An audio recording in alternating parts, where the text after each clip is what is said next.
Hello, I am Pastor Horace Douty, and each Thursday via YouTube I bring you a local history lesson.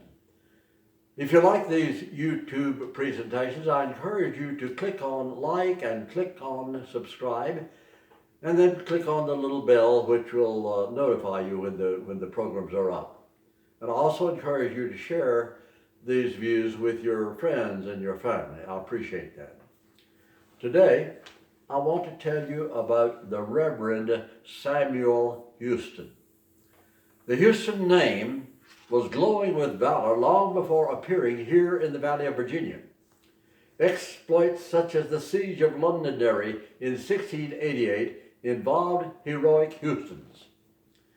Centuries earlier, in the year 1066, William the Conqueror relied heavily on one of his Norman knights, Sir Hugh de Patavan, when he rewarded him with an estate on the Scottish border.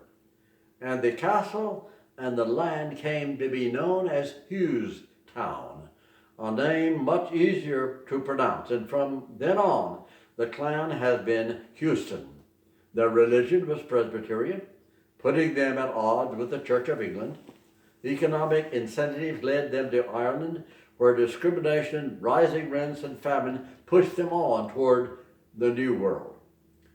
On a remarkable voyage to America in 1729, the Houstons and the McDowells had to fight for their lives. The captain and the crew intended to rob them of their valuables, knowing that those heavy trunks contained family silver and gold from the sale of their belongings in Ireland and Scotland. But our heroes did prevail. They took over the ship, sailed into Philadelphia, unloaded their possessions, and then returned the keys to the shackled crew. Discrimination had honed and hardened our ancestors. It gave them skills for farming the wild frontier of Virginia's back parts, as Eastern planters called this area on the western side of the mountain. The Houstons and the McDowell families were the first to settle and stay in Borden's Grant, now called Rockbridge County, Virginia. They arrived in 1737, choosing as their homesteads large parcels of land in what is near Fairfield, Brownsburg, and Timber Ridge. And the subject of this lesson, Reverend Samuel Houston, was born in 1758 and grew to adulthood at the New Providence Presbyterian Church, which stood near the front door of his home. An interesting historical note is that his later cousin, General Sam Houston, was born and reared near the door of Timber Ridge Presbyterian Church. Both men became famous, suggesting that life near a Presbyterian church can be a positive influence on children. Little Samuel was a frail child. More than once his parents made preparations for his death, but the Houston genetics finally triumphed. He grew into strong manhood. He received his elementary education first at home and then at Mount Pleasant Academy, near present-day Fairfield. Reverend John Brown, pastor of Timber Ridge and New Providence churches, was that schoolmaster, and most of the students were members of those two churches. Samuel Houston, with some interruptions, remained a pupil throughout notable historic events: the American Revolutionary War, the relocation of the school to Timber Ridge, and the change in name from Mount Pleasant Academy to Liberty Hall. During those years, the illustrious William Graham appeared and succeeded John Brown as the schoolmaster. By 1792, the school was in Lexington and had been renamed Washington College. Reverend Samuel Houston was clerk of the college's board of trustees. He'd gotten his education there.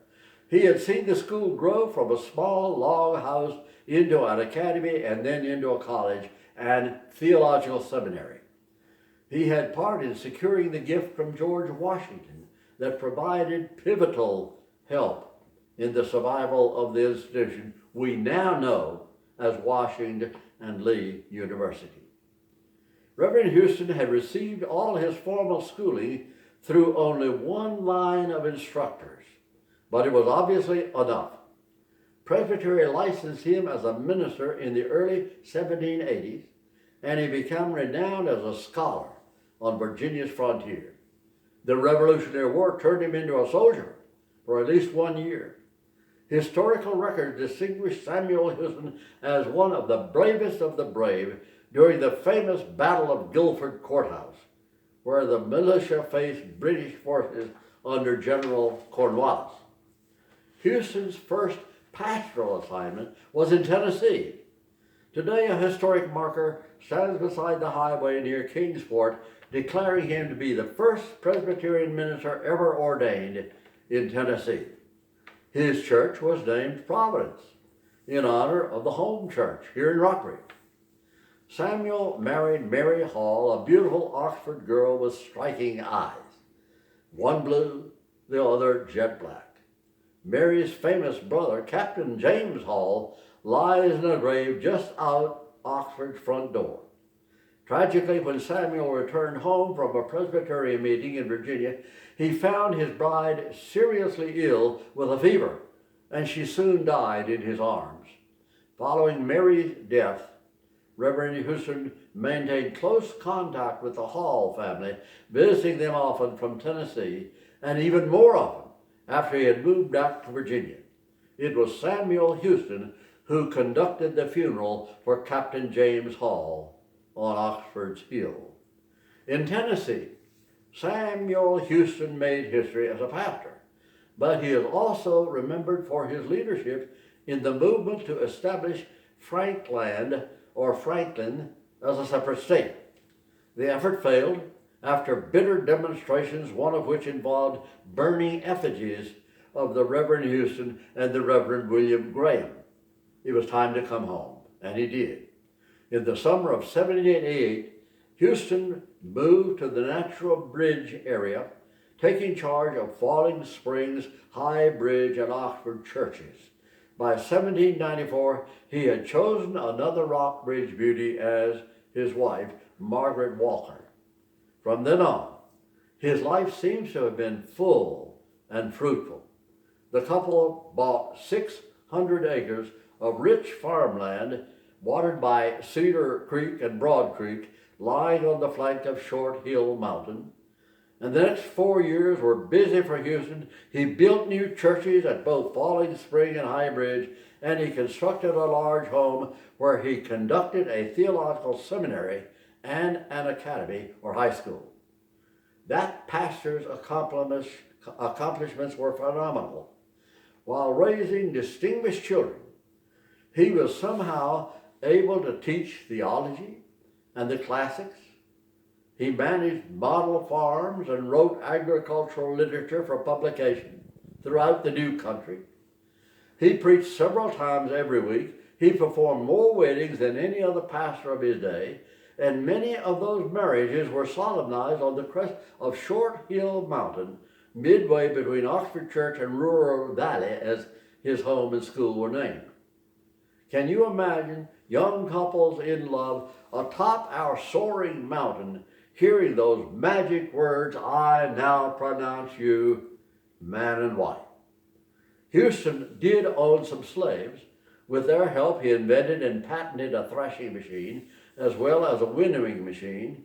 His ideas, his techniques, his machines were far ahead of the current agriculture of his day. Reverend Houston became totally blind in his last years, sometimes preaching without realizing that he was facing away from his congregation. He's the pastor who baptized Mary Moore after her Indian captivity and married to the Reverend Samuel Brown of New Providence. That marriage broke the heart of Daniel Blaine, who had thought she would be his wife, and he at the time was pastor of Oxford in 1798. Samuel Houston died in 1839 at the age of 81. His wife, Margaret, died in 1854. Both of them lie in High Bridge Cemetery, their graves now partially covered by more recent additions to the church structure. The venerable scholar's last breath was taken as he was preparing a sermon for the coming Sabbath. Hauntingly, the text and title of that sermon is He that is dead yet speaks. Try to envision this multifaceted pioneer pastor. He is described as handsome, erect, square-shouldered, strong, meticulous, dressed from head to the final custom-made boots. He signed his signature in a unique way.